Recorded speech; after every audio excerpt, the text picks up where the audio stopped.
Cedar Point in Sandusky, Ohio is my home park and also is one of the most well-received parks in the world. They have a collection of 16 roller coasters and are currently testing Top Thrill 2, the reimagined Top Thrill dragster, which is opening in just 2 weeks. However, no park is perfect. There are definitely some issues with Cedar Point, some bigger than others. Here's how I would fix the roller coaster capital of the world, Cedar Point.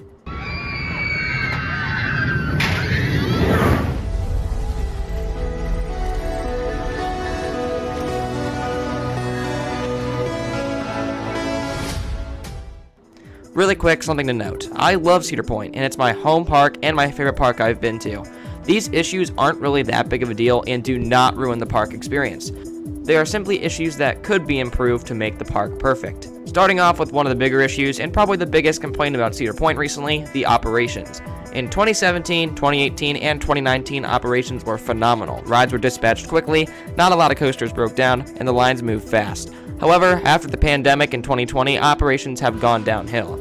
I don't know if Cedar Point has been trying a new system, but it doesn't seem to be working. Wild Mouse is a prime example. This ride breaks down all the time. It was broken for almost all of Wild Mouse Media Day and most of opening day in 2023, and it was down for a majority of May. It was even broken for most of the Eclipse event just a few days ago. As for operations, trains are being dispatched slower, even on bigger rides like Valraven, Maverick, and most notably Millennium Force. This results in longer lines at every ride in the park. Another reason for this is the fast lane. I'm not sure what happened between 2020 and 2023, but I think more fast lanes are being sold, or the ratio for fast lane to regular guest throughput in lines was increased. It seems like fast lane guests are being let in more than regular guests now, causing normal lines to back up even further. So how would I fix this? I first would sell fewer fast lanes, or reduce the ratio of fast lane to normal guests. This would give regular guests priority while still filling about a quarter of every ride with fast lane guests. Of course, this can be different on more popular rides like Steel Vengeance, considering they do have a split queue line. In addition, I would have an increased focus on operations, ensuring that ride operations are as efficient as they can be while still being safe. Moving on from the ride operations itself, some policy issues in the operations department could be addressed, mainly with baggage. Most coasters have bins on the ride platforms to store bags. However, rides like Millennium Force, Valraven, and Gatekeeper do not have these bins. Steel Vengeance has metal detectors at the end of the queue and complimentary lockers midway through the line. This system works decently well, it's just kind of slow. However, Top Thrill 2 also has metal detectors, but from the animation and information on the Cedar Point website, the complimentary lockers will not be available. This would make every guest wait in line without their phones, and they would have to pay for lockers, essentially making Top Thrill 2 an upcharge attraction. The issue with Top Thrill 2 compared to Steel Vengeance is that the exit is in a completely different area, separate from the queuing area, and there is no way to put a pathway to get to lockers. So what Cedar Point could do is simply add the Yukon Striker bin system. You place your loose articles in the bins, and the bins move to the exit platform where guests pick them up. This makes it easier than adding new pathways and allows people to bring their articles into Top Thrill 2. Just have metal detectors going into the station to ensure all articles are gone. Another main issue with Cedar Point is the land. Cedar Point, being on a peninsula, is extremely landlocked, so if Cedar Point wants to continue expanding, they either have to remove a ride or get extremely creative.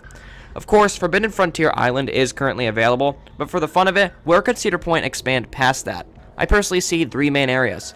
The first is the smallest of the bunch, being at Kitty Kingdom. Kitty Kingdom is right next to the new boardwalk and the relatively modern Planet Snoopy Kitty area, so Kitty Kingdom is basically irrelevant and extremely dated. It also takes up prime real estate near the front gate. This is the perfect spot for a small family wooden coaster or entrance to a dark ride Cedar Point can add. Imagine a Gravity Group wooden coaster or B&M family invert in this plot of land. It would be a perfect fit for the families, complementing the spinning Wild Mouse well. The next location is where the old dorms were, next to Valraven. This is a decently sized plot of land, with the main issue being that it is across the street, making it difficult to get there. However, a large coaster could fit here with the queue and exit stretching over the road. Currently, this land is being used for absolutely nothing. The last plot of land is back behind Gemini. Currently, there is the sign and design shop in that building, but that could also be moved somewhere else in the park, maybe even across the street in that previous plot of land we mentioned. This area is great for expansion as it could add an easy path from Gemini restrooms following the railroad tracks to the Steel Vengeance Plaza. This would fix the bottleneck dead end in the Steel Vengeance area. It would also free up plenty of space for a new coaster or flat ride collection. Speaking of rides, what kind of flat rides would I add to Cedar Point? For the sake of this video, I'm only looking at flat rides, as I could probably make a whole video on just the coasters Cedar Point could use. After the removal of Witch's Wheel, Cedar Point has no real inverting flat ride. Cedar Point needs a high capacity and unique inverting flat ride. The first one that came to my mind for me was a ride like Skyhawk at Canada's Wonderland. These rides allow riders to control how many times they want to flip in the air. Also, an attraction such as Soaring Timbers at Canada's Wonderland or even Lumberjack would be excellent at Cedar Point, providing a crazy flipping experience. These are both long rides with high capacity. Past these inverting flat rides, a dark ride would work wonders for Cedar Point. This could be constructed in the Kitty Kingdom plot of land that might be opening up, or upstairs in the arcade building. Currently, that ballroom is being used for nothing. The last time it was used, to my knowledge, was the Q&A at Winter Chill Out 2022. There could be a shooting dark ride easily placed up there, maybe one even unique to Cedar Point. This would be excellent on a hot summer day and would draw in crowds. And just a really quick note about how to fix some of the rougher coasters in the park. Corkscrew could become a really fun supporting coaster if the unnecessary shoulder restraints were replaced by more comfortable lap bars.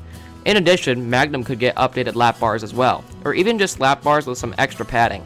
Currently, Magnum's lap bars are basically just metal with very minimal padding. New lap bars could save both of these coasters. Finally, the charm of the park. I don't know if it was just me, but it feels like the charm of Cedar Point is being lost in the resort atmosphere.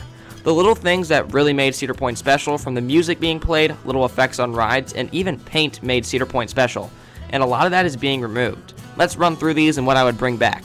First, the music in the station. Back in 2017 and before the pandemic, station music was played in almost all of the major coasters.